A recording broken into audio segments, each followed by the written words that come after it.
What began as one man trying to enter his own property turned into a showdown between an HOA president desperate for control and a homeowner backed by his former special ops brothers.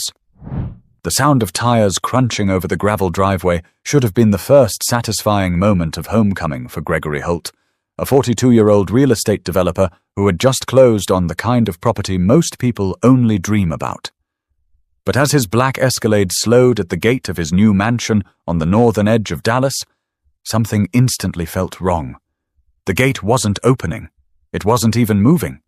Instead, 3 figures stood planted directly in front of it, blocking his way in. At the center was a woman who looked like she owned the entire block. Mid-50s, blonde hair perfectly sculpted into a helmet of control, navy suit jacket that screamed authority. Sandra Whitfield, president of the Homeowners Association, the type of leader people in the neighborhood tolerated but never truly liked. To her right and left stood 2 men in polo shirts and khakis, the kind of enforcers who normally issued warnings about trash cans left on the curb too long. But here they were, standing shoulder to shoulder, like Gregory was some kind of intruder. Gregory rolled down his window halfway, trying to process what was happening. "What's going on here?" His tone was calm, but sharp enough to cut through the warm Texas air. Sandra crossed her arms. "This community has strict standards. We don't let just anyone through these gates. I'll need proof of ownership before you set 1 tire past this point." Gregory blinked, caught off guard. He had the closing papers sitting in his briefcase on the passenger seat, but something about her delivery felt less like protocol and more like a personal test. "I just signed the papers yesterday," he replied. "This is my property, my gate, my driveway." Her lips curled into the faintest smirk. "You'll understand if I'm skeptical. We don't usually see people like you buying homes here." The sentence landed heavier than the Texas humidity. Gregory stared at her, eyes narrowing, but before he could respond, one of the men stepped forward. "Look, sir, we can stand here all day, or you can show us documents. Rules are rules." Gregory leaned back in his seat, exhaling slowly. He wasn't new to confrontation. Years of high-stakes deals, contractors trying to outmaneuver him, city councils throwing up roadblocks. He'd seen it all. But this wasn't about paperwork. This was about control, about power. From across the cul-de-sac, neighbors were starting to peek out from behind their manicured hedges. A mother tugged her son back inside as he pointed curiously toward the gate.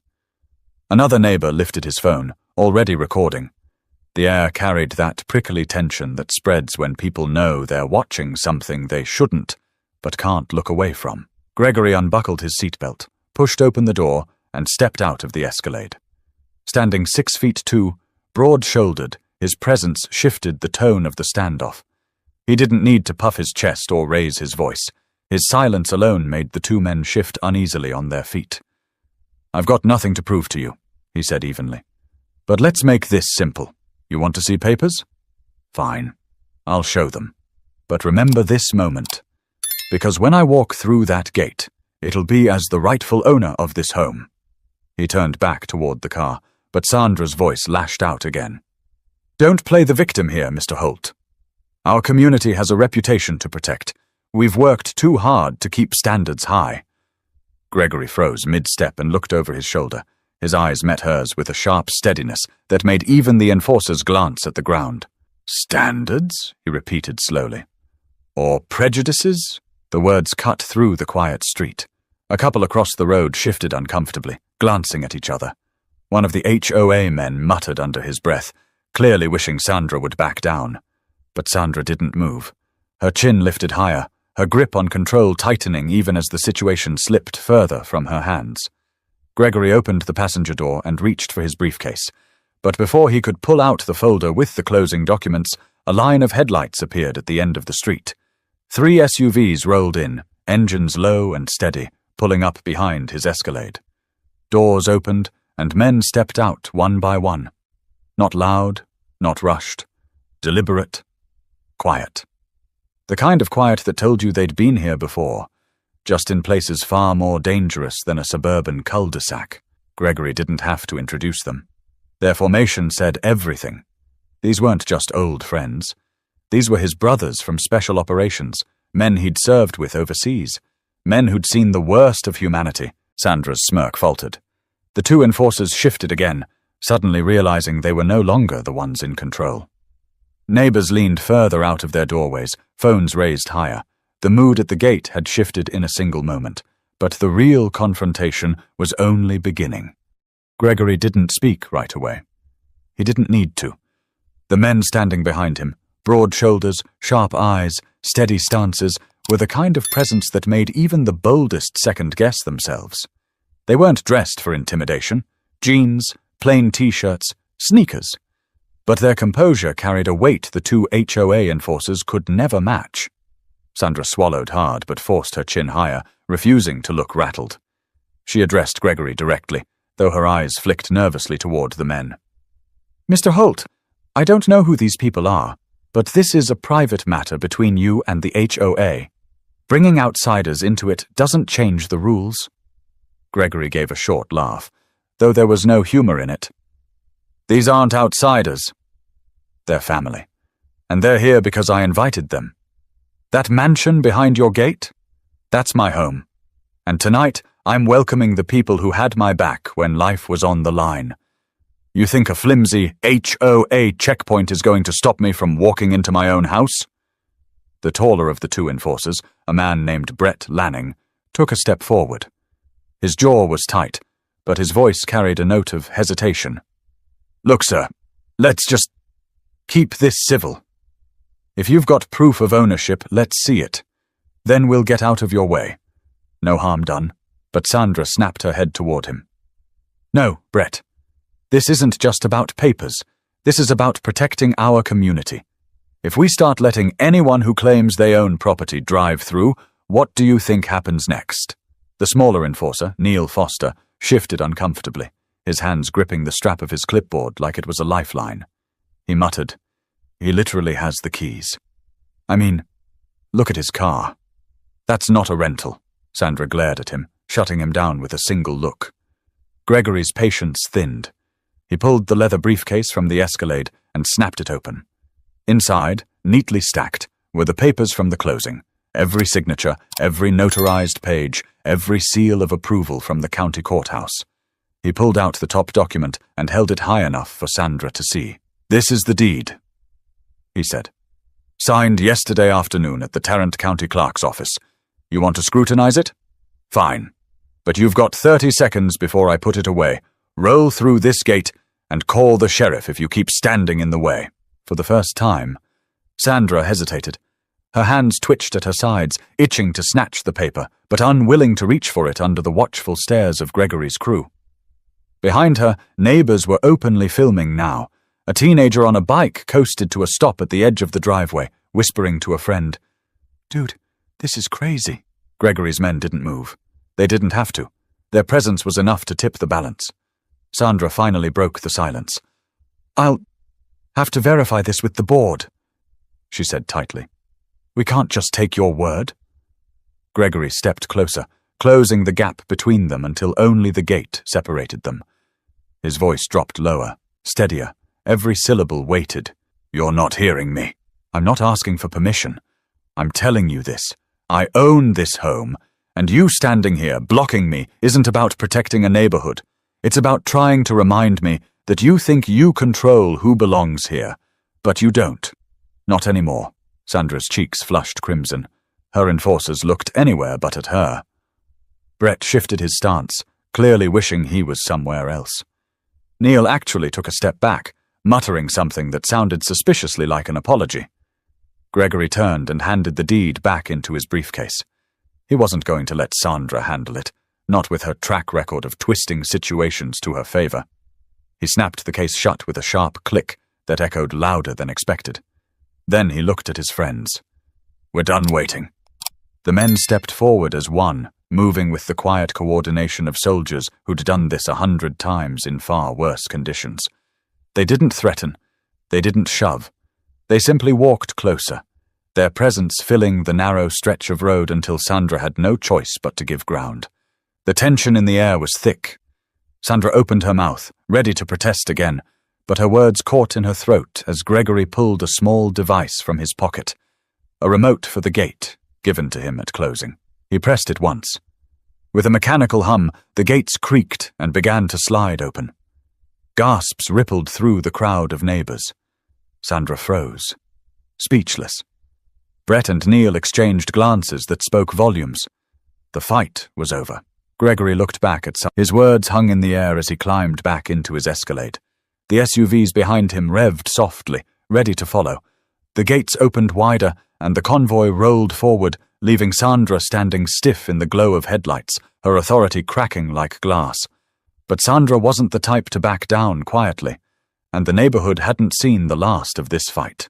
The convoy eased through the gate, but no one on the street moved. Phones were still up, recording. Porch lights flicked on one by one, like the neighborhood itself wanted a clearer view of what was happening.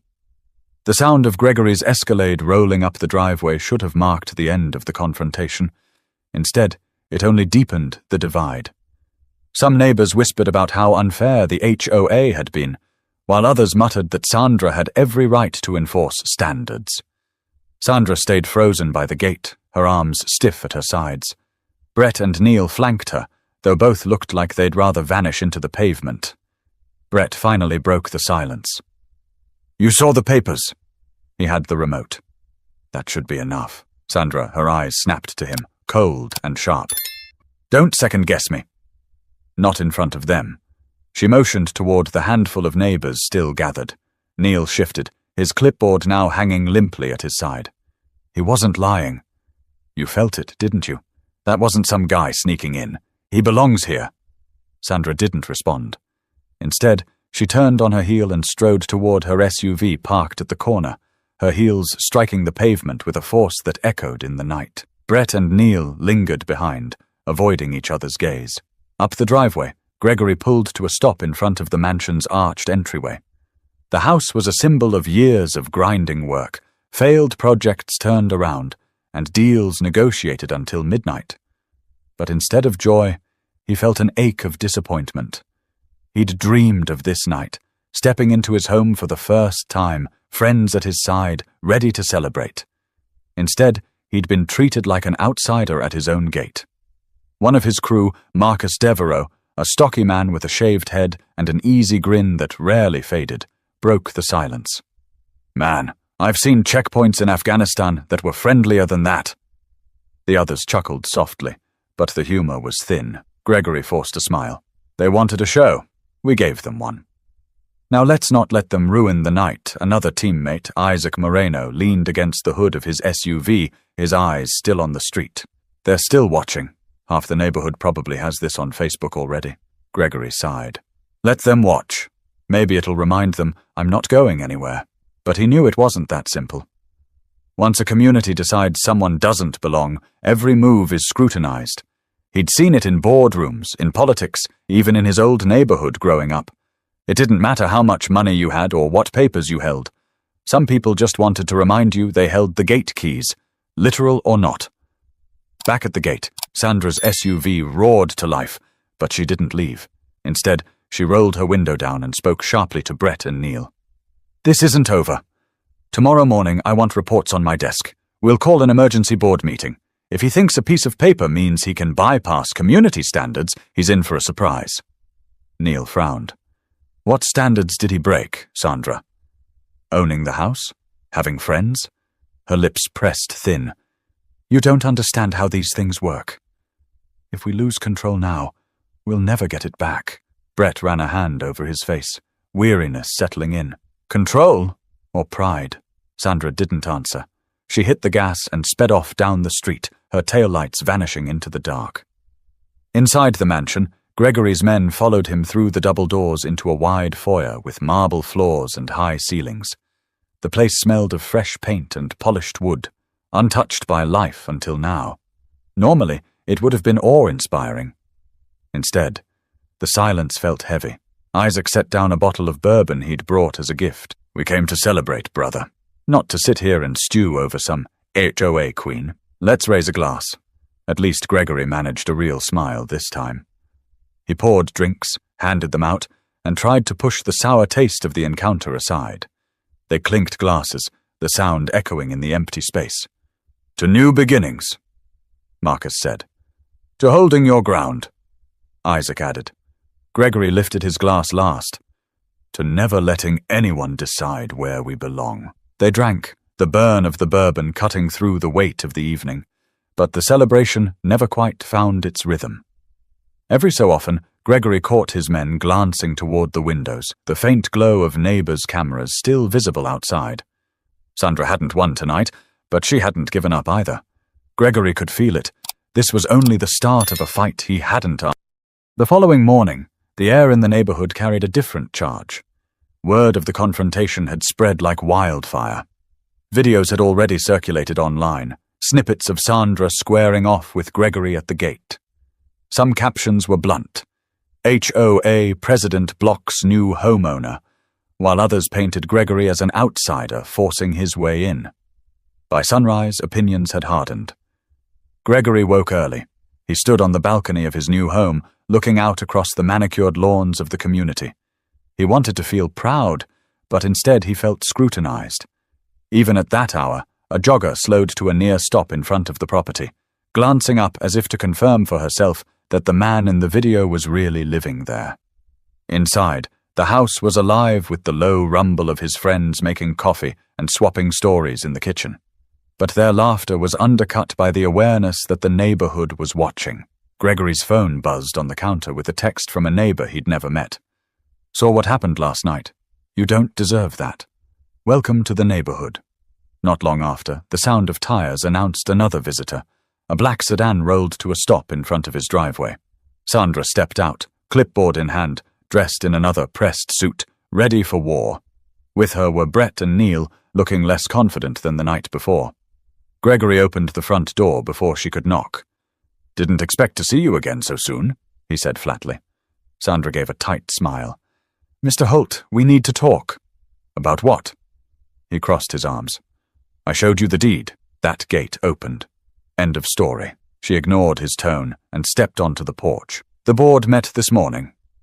Emergency session. We reviewed the situation, and there are several violations we need to discuss." Gregory arched a brow. "Violations?" "I moved in yesterday." Sandra lifted her clipboard and flipped through papers. "Parking multiple large vehicles overnight without prior approval, hosting a gathering without notifying the association, and the display of military equipment on private property."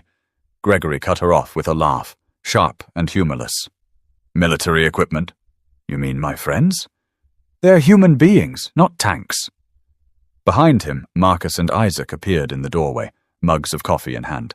Marcus spoke first. "You trying to regulate how many friends a man can have over?" Sandra's composure slipped, but she pressed forward. "This isn't personal. These are community standards. They exist for a reason." Gregory stepped closer, lowering his voice. "No, Sandra. This is personal. You didn't question my paperwork because you were worried about standards. You questioned it because you didn't like what you saw when I rolled down that window." Her jaw clenched. She opened her mouth, but Brett interjected quietly. "He's not wrong, Sandra." Neil looked away, muttering, "Feels like we crossed a line." Sandra's eyes flared at both men, but she didn't break. She raised her chin and jabbed a finger at Gregory. "You think you can undermine me in my own neighborhood?" "I've been president of this association for 10 years. I know every homeowner, every car, every yard that's out of place. People trust me to keep things in order. You think you can walk in here and treat me like the enemy?" Gregory didn't flinch. "I don't think. I know. Because last night, in front of the whole street, you treated me like I didn't belong. You called it standards. Everyone else saw what it really was. The silence that followed was louder than shouting. Neighbors were gathering again, some pretending to water their lawns, others openly filming from the sidewalk." Sandra finally snapped. "You may have won last night, but I'm not finished. The HOA has power, Mr. Holt. Don't forget that Gregory's voice dropped lower, steadier. And don't you forget this. Power means nothing without respect. You can write up violations all day, but at the end of it, you'll still be the person who tried to stop a man from walking into his own home." The words cut deeper than any insult. Brett shifted uneasily. Neil muttered another apology under his breath. Sandra turned sharply, retreating toward her car, her heels striking the driveway in rapid clicks. Gregory's men lingered in the doorway as he stood on the porch, watching her go. His chest was tight, not from anger, but from exhaustion. He wanted to celebrate his new beginning, yet here he was, locked in a battle he never asked for. Isaac broke the tension. "She's not letting this go. You know that, right?" Gregory nodded. "Yeah. But neither am I." But while Sandra was plotting her next move, Gregory's past, and the people who shared it, were about to remind the neighborhood what loyalty really looked like. The sun dipped low, casting long shadows across the driveways of the neighborhood. Most evenings, this street looked like the cover of a lifestyle magazine. Sprinklers misting over green lawns, porch lights flicking on in perfect rhythm, kids riding bikes until their parents called them in for dinner. But that night, the calm was broken again. Gregory was on the front porch with Marcus and Isaac, going over plans to unpack the last of the moving boxes, when the deep growl of engines rolled down the street. This time, it wasn't just the 3 SUVs from the night before. It was a convoy. 4 trucks, windows down, headlights cutting through the dusk, pulling into the cul-de-sac with the kind of precision that comes from shared history. Out stepped men and women Gregory hadn't seen in months, some in jeans, others in button-downs, but all carrying themselves with that same quiet confidence. Former special ops, all of them, brothers and sisters he'd served with overseas, people who'd lived through fire and chaos and still came home with loyalty stitched into their bones. The first out was Carla Jennings, tall, sharp-eyed, her dark hair tied back. She walked straight up the driveway, pulling Gregory into a hug that spoke louder than words. "Heard you had some trouble at the gate," she said, her voice carrying just enough bite to make Marcus chuckle. "Word travels fast," Gregory replied. "Too fast," Isaac added. "Pretty sure the whole internet's watching now." Behind Carla came Damien Brooks, broad-shouldered, a grin spreading across his face as he spotted Gregory. "Man, you get a mansion, and the welcome wagon is a firing squad." Figures. They all laughed, but it was the kind of laughter that cut tension rather than came from joy. Within minutes, the porch was crowded with familiar faces, old friends reconnecting, swapping quick stories. But their eyes kept drifting toward the street, where neighbors had started gathering again. Some were curious, some were worried.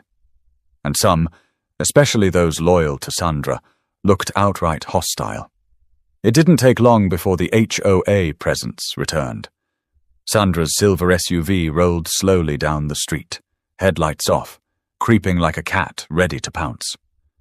She stopped at the curb in front of Gregory's home and stepped out, her posture stiff, her lips pressed thin. Brett and Neil followed reluctantly, looking even less eager this time.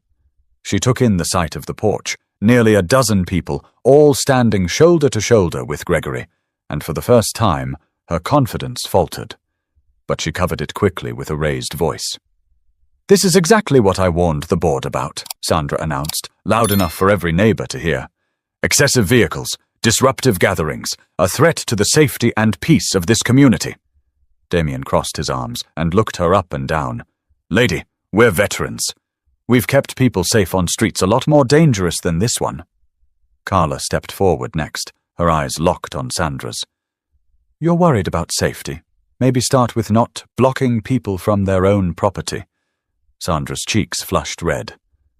"You have no authority here." Gregory finally spoke, his voice calm but unshakable. "Neither do you, not anymore. Every one of these people is here because I invited them. They don't need your approval. And the neighbors watching right now? They can see who's really trying to tear this place apart." Brett shuffled uncomfortably, whispering, "Maybe we should go, Sandra." But Sandra wasn't ready to leave. She took a step closer, jabbing her finger toward Gregory. "You think you can rally an army and intimidate your way into respect? This is my neighborhood, my rules. You don't scare me." Carla let out a sharp laugh. "Scare you? Lady, no one here's even raised their voice. You're scared of something else. And it's not us." For a moment, the entire street was silent. Neighbors stopped pretending to water their lawns. Children leaned against their parents, wide-eyed. Even the cicadas seemed to hush. Sandra's face tightened, but she sensed the shift. She wasn't the authority anymore. She was the spectacle. Her words weren't commands. They were desperate, and everyone could see it. Gregory stepped down from the porch, closing the space between them. His voice stayed low, firm. This stops now. You don't get to decide who belongs here. You don't get to treat me like I'm a trespasser on my own property. If you keep pushing this, it won't be an HOA issue anymore. It'll be a legal one. And you'll lose. Sandra's hands trembled, though she tried to hide it. She glanced at Brett and Neil, but neither moved to support her. They looked at the ground, unwilling to share her fight. With the eyes of the neighborhood on her, Sandra finally turned back toward her SUV. Her heels clicked against the pavement, sharp and quick. The convoy of Gregory's friends didn't celebrate. They didn't gloat. They simply stood, quiet and steady, as if to say, "We're here, and we're not going anywhere." But while Sandra had been forced to step back, Gregory knew she wasn't finished, and neither was the neighborhood. That night, the neighborhood didn't sleep easily. Porch lights stayed on later than usual. Blinds were tilted just enough for people to peek through, and phones buzzed with messages flying back and forth in private group chats. The videos of Sandra and Gregory were no longer just clips circulating online. They were the talk of every driveway, kitchen table, and backyard in the community. Some neighbors admitted quietly to their spouses that Sandra had gone too far. Others said Gregory had brought it on himself by arriving with a show of force. But no matter the side, everyone knew something fundamental had shifted. Sandra, the woman who once ran the HOA like her personal kingdom, had been humbled in front of the very people she claimed to represent. The next morning, Gregory drove to a cafe in Plano to clear his head. He needed space away from the mansion and the stairs. Sitting with a cup of black coffee, he scrolled through the flood of online chatter. One video had already cracked 10,000 views, reposted with captions like, "HOA president tries to block new owner," and "Special Ops crew steps in." Some comments praised him for standing tall, while others dripped with cynicism, suggesting he was stirring conflict for attention. He set the phone down, rubbed his temples, and muttered to himself, "Day 2, and I'm already a headline." Back at the neighborhood, Sandra was far from silent. She'd called a handful of loyal residents to her home for what she described as an emergency strategy meeting. Around her polished oak dining table, she laid out printed screenshots of Gregory's deed, clips of the confrontation, and a copy of the HOA bylaws. "Do you see what he's doing?" she said, her voice rising with each word. "He's trying to paint me as the villain. But this isn't about me. It's about protecting the standards we've built here." A neighbor named Trisha Lambert, known for always siding with Sandra at board meetings, nodded quickly. "We can't let him turn this place into some spectacle. What if property values drop? What if the wrong kind of attention keeps coming?" But another board member, Gerald Knox, shifted uncomfortably in his seat. "Sandra, I watched the videos." The man showed his deed. He had the gate remote. "You can't keep acting like he doesn't belong." Sandra slammed her palm on the table, making the glasses rattle. "He humiliated me, in front of everyone. If I let this go, I lose every ounce of authority I've built. Do you want this community to spiral into chaos?" Her words hung heavy in the air. Trisha nodded again, but Gerald leaned back, his silence saying more than words. Meanwhile, Gregory returned home to find a small group of neighbors waiting near his driveway.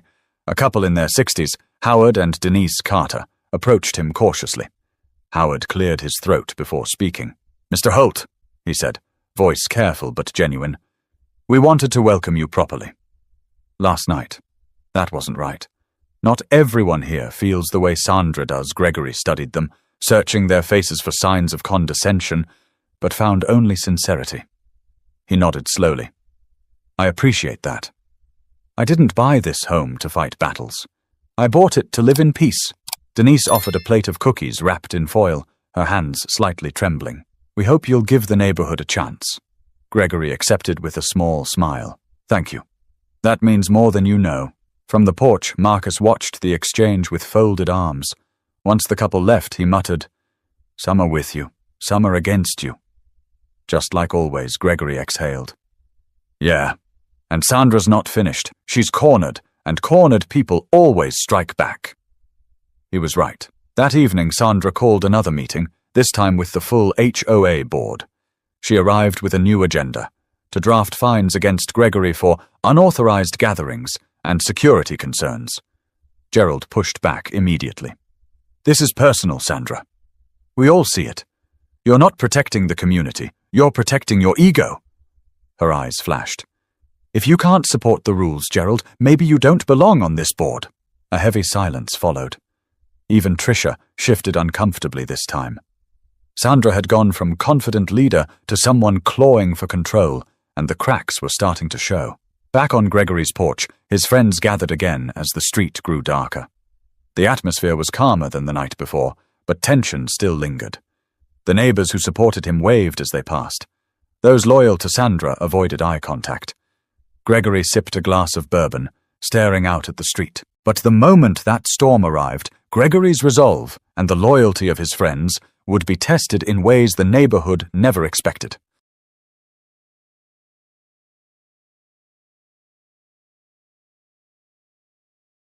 The HOA board meeting wasn't usually the kind of event that drew a crowd. In most neighborhoods, those evenings were dry, filled with talk of landscaping budgets and pool maintenance. But this time, it was different. Word had spread like wildfire that Sandra was calling a special session to address violations. And half the community showed up, some to support her, others to see if Gregory would push back. The meeting took place at the community center, just a block from the mansion.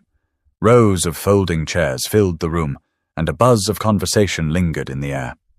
At the front, Sandra sat with her gavel, her face set in stone. Tricia was on her left, Gerald on her right, and the rest of the board fanned out beside them. Gregory didn't come alone. He entered with Marcus, Carla, and Damien, their steady presence drawing more stares than whispers. He wasn't trying to intimidate, but their unity was undeniable. Neighbors leaned over to each other, whispering as the four of them walked down the aisle and took seats in the front row. Sandra slammed her gavel. This meeting is called to order. We have a matter of community concern that requires immediate attention. She launched into her statement, rattling off supposed violations. Unauthorized gathering. Parking congestion. Disruption of community standards. Each phrase was delivered with rehearsed confidence, as if reading charges in a courtroom. Gregory raised his hand. I'd like to respond.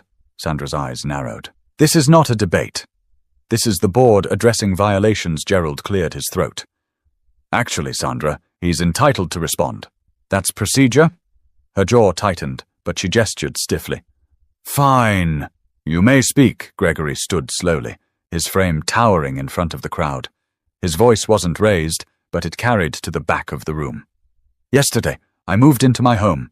I was met at my own gate by the HOA president and 2 enforcers who blocked me from entering.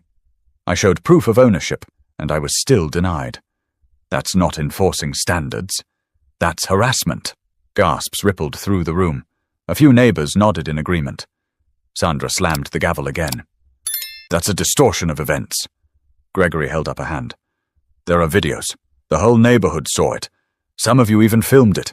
So let's not pretend it didn't happen. This isn't about cars in a driveway.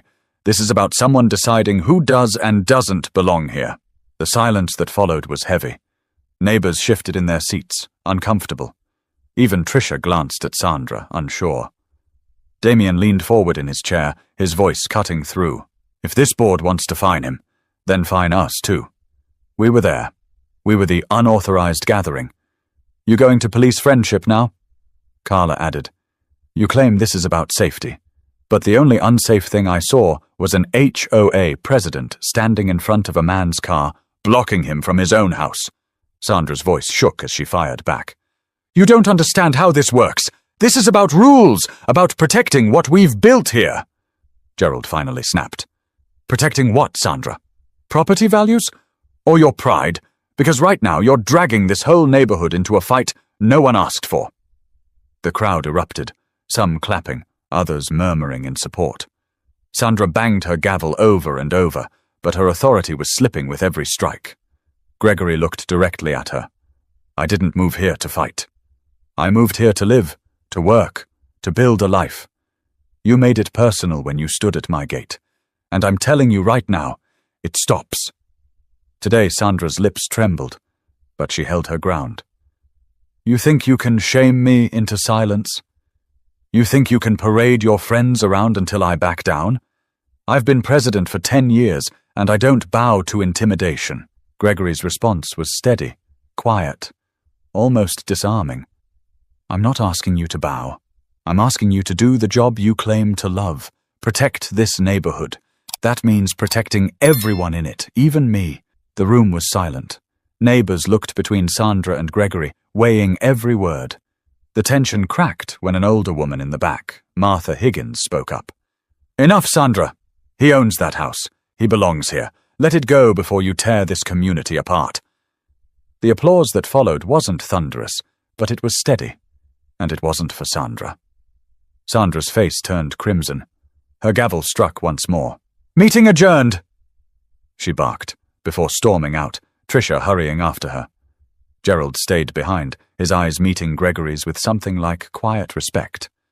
Gregory sat back down, but what Gregory didn't know was that Sandra's next move would be her boldest yet, and it would force the neighborhood to choose sides once and for all. 2 days after the board meeting, the neighborhood felt like a pressure cooker. Conversations weren't casual anymore. They were whispered, sharp, split down the middle. On one side were those who thought Gregory had exposed something ugly about the way things were being run. On the other were those who clung to Sandra's authority, unwilling to admit she'd crossed the line. Gregory tried to keep life moving forward. He spent his mornings unpacking, his afternoons walking the property with contractors to plan renovations, and his evenings catching up with his crew. But no matter how hard he tried to focus, the eyes of the neighborhood followed him everywhere. Joggers slowed when they passed.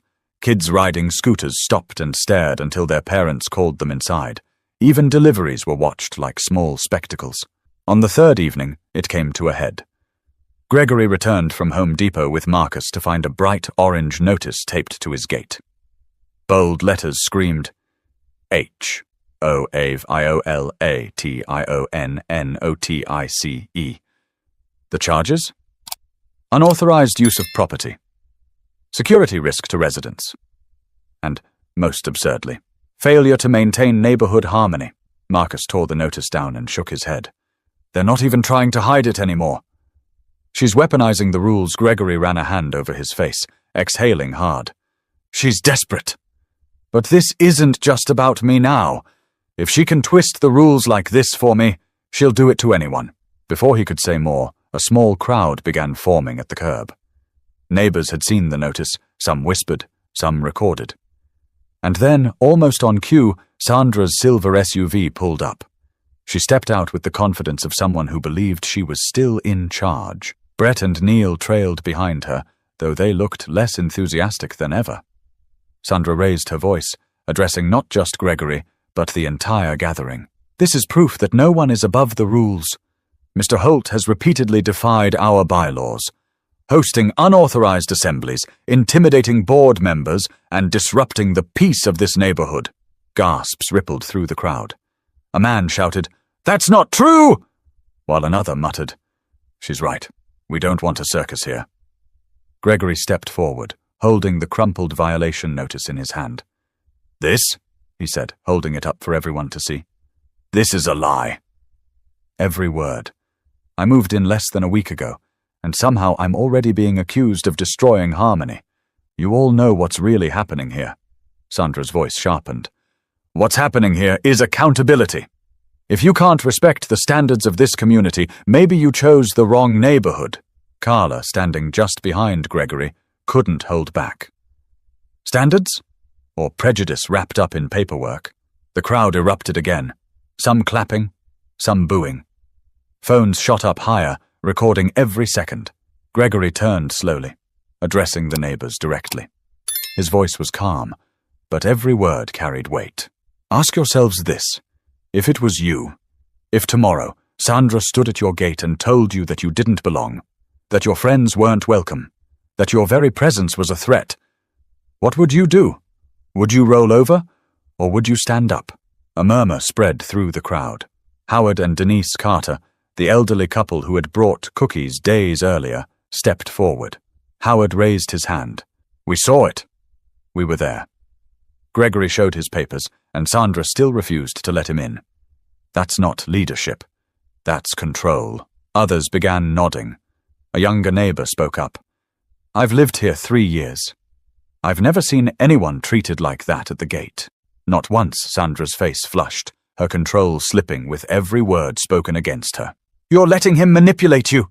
He's turning you against your own board. Gerald Knox, who had been standing quietly in the back, finally stepped forward. No, Sandra. You did that yourself. This community trusted you to represent us. Instead, you turned the HOA into your personal weapon. That ends now. The crowd broke into applause, louder this time, stronger. The shift was unmistakable. Sandra stood frozen, her authority crumbling in the very place she once commanded without question. Gregory lowered the violation notice and let it fall to the pavement. He looked Sandra in the eye. You wanted a fight in front of everyone? Here it is. And everyone can see who's telling the truth. For a long moment, Sandra didn't move. Her face was pale, her hands clenched tight at her sides. The night after the violation standoff, the neighborhood was unusually quiet. No gatherings on driveways, no kids laughing on scooters, no porch conversations about weekend plans. The confrontation had left a mark, and everyone knew it. The community wasn't united anymore. It was split clean down the middle. Inside the mansion, Gregory sat at the long dining table with his friends scattered around him. Plates of half-eaten takeout sat forgotten, drinks untouched. For once, the room wasn't filled with their usual banter. Instead, there was a heavy silence, the kind that comes when the weight of a fight presses on everyone's shoulders. Carla broke it first. She's losing ground. You saw it. Half the neighborhood clapped for you last night. She can't hold on forever. Gregory leaned back in his chair, eyes fixed on the chandelier above. Maybe, but people like her don't go quietly. She'll find another angle. Marcus tapped the table with his finger. Then you beat her at her own game. She wants to use the bylaws? Fine. You learn them better than she does. You fight her where she thinks she's strongest? Isaac shook his head. That's one way. But maybe you don't fight at all. Maybe you win them over. Not with paperwork, with presence. Show them you're not what she says you are. Gregory considered both points. He wasn't just dealing with Sandra anymore. He was dealing with the story she was trying to write about him. And the only way to rewrite it was through action. The next morning, he acted. Instead of avoiding the neighbors, he stepped directly into their world. He waved at joggers. He stopped to talk with the family across the street. When he saw kids playing basketball near the cul-de-sac, he asked if he could take a shot, sinking one cleanly to a chorus of cheers. Word spread quickly. Gregory wasn't hiding. He wasn't sulking behind mansion walls. He was present, approachable, real. And slowly, faces that once looked at him with suspicion softened. That evening, Howard and Denise Carter knocked on his door again. They weren't alone this time. With them were 2 younger families, neighbors Gregory hadn't officially met yet. They stood awkwardly at first. Then Denise spoke. We just wanted to say, we're sorry for how you were treated. This community isn't supposed to be like that. You've been nothing but respectful since you arrived. Gregory smiled warmly. I appreciate that. I bought this house because I wanted peace, not conflict. But peace takes all of us, not just me. The younger man, Ethan Brewer, stepped forward. Sandra's been running things unchecked for years. Most of us stayed quiet because it was easier.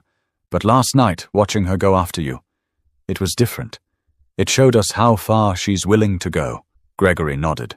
The only way things change is if people speak up. Not for me, for yourselves. This is your neighborhood. You deserve a board that respects you. They talked for nearly an hour, standing in his foyer, the conversation spilling from one topic to the next. When they left, it wasn't just with handshakes. It was with a promise. A promise that Gregory wasn't alone anymore. Meanwhile, Sandra sat in her living room with her phone buzzing non-stop. Messages poured in, half supportive, half critical. Videos from the confrontation had spread even further. Some residents were openly questioning her leadership in the HOA group chat. Gerald had even called for a vote of no confidence at the next meeting. For the first time in 10 years, Sandra felt her grip slipping, and she hated it. Back at the mansion, Gregory and his crew stood outside on the porch, the Texas night warm and still. He looked around at the faces of his old friends, people who'd fought beside him in deserts and mountains, who'd never let him down. "This isn't about a house anymore," Gregory said quietly. "It's about respect, about reminding people that no one has the right to decide who belongs and who doesn't." Marcus raised his glass. "To belonging," Carla added. "To standing your ground." Gregory lifted his own. "And to proving that dignity beats control every time." They clinked glasses, the sound sharp in the night air. For the first time since moving in, Gregory felt a spark of what he'd dreamed of. Community. Not given, but built. Not assumed, but earned. And though Sandra wasn't finished, Gregory knew he'd already won the battle that mattered most, earning the trust of those who lived around him. The vote was scheduled for a Thursday evening at the community center, the same room where Sandra had once ruled with ease. But this time, the atmosphere was different. Folding chairs filled quickly, the murmur of conversation louder than usual. People weren't just there out of obligation. They wanted to witness what was about to happen. Gregory sat near the middle, not at the front, choosing deliberately not to look like a man campaigning for power. Marcus and Carla sat on either side of him, their steady presence a reminder that he wasn't facing this moment alone. Across the room, Sandra took her seat at the head table, her posture rigid, her lips pursed into a thin line. Her supporters clustered in the first 2 rows, while the rest of the neighborhood spread out, whispering in low tones. Gerald, who had taken on the role of moderator, opened the meeting. "Tonight, we're here to address a motion brought forth by the board regarding leadership and trust. This neighborhood has been divided, and it's time we decide together how to move forward." Sandra jumped in before he could continue. "Let me be perfectly clear. Everything I've done, every action I've taken, has been in service of protecting this community. I have upheld standards for over a decade, and I will not apologize for enforcing rules that keep property values high and our neighborhood safe." A murmur ran through the crowd. Some nodded, but others shifted uncomfortably. Gerald let her finish before gesturing toward Gregory. "Mr. Holt, you may respond if you wish." Gregory stood slowly, turning not to Sandra, but to the neighbors. His voice was steady, conversational, as though he were speaking across a dinner table. "I didn't ask for any of this. I came here to start a new chapter of my life, to enjoy the home I worked hard to earn. But from the moment I arrived, I was treated like an intruder. I showed proof. I showed respect. And still, I was blocked at my own gate. That wasn't about rules. It was about control. And you all saw it." He paused, letting the silence settle before continuing. "This isn't about me versus Sandra. It's about all of you. Because if it can happen to me, it can happen to anyone. No one should live in fear of harassment by their own HOA. Respect should be the foundation of this community, not suspicion." Whispers turned into nods. A few people clapped softly. Even those who had hesitated before seemed to feel the weight of his words. Sandra slammed her hand on the table. "You're twisting everything. This man has brought division, intimidation, and disruption since the day he arrived. Do you really want him as the example of what we stand for?" Gregory didn't flinch. "You want to talk about examples? Fine. I'll tell you what I stand for. I stand for neighbors helping each other, not tearing each other down. I stand for veterans, teachers, retirees, families, all of us, being treated with dignity, no matter who we are or where we came from. If that's division, then maybe we need to ask who's really dividing us." The room erupted into applause this time, louder, longer, undeniable. Sandra's eyes darted across the room, searching for support, but many of the faces she expected to see on her side looked away. Gerald raised his hand for quiet. "We'll put it to a vote. Those in favor of retaining Sandra as HOA president, raise your hands." A handful of hands went up. Trisha's among them. Gerald nodded. "Those in favor of removing Sandra from office?" The majority of hands shot into the air. Some people stood as they raised theirs, as if wanting to make the choice unmistakable. The result was overwhelming. Sandra sat frozen, her face pale. For the first time in years, she wasn't the voice of authority. She was the subject of judgment. Gerald cleared his throat. By majority vote, Sandra Whitaker is hereby removed as HOA president. Effective immediately. Gasps and cheers mixed together. Sandra gathered her papers in silence, her hands trembling. She didn't make a speech. She didn't fight. She simply walked out of the room, the door closing behind her with a dull thud. Gregory remained seated, his friends watching him closely. He didn't smile or gloat. He just exhaled deeply, relief settling in his shoulders.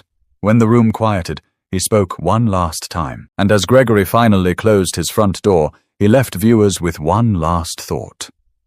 Wherever you live, don't let anyone tell you that you don't belong. Stand tall, stand firm, and demand respect. Because everyone deserves it. If you believe in that message, subscribe for more stories that matter.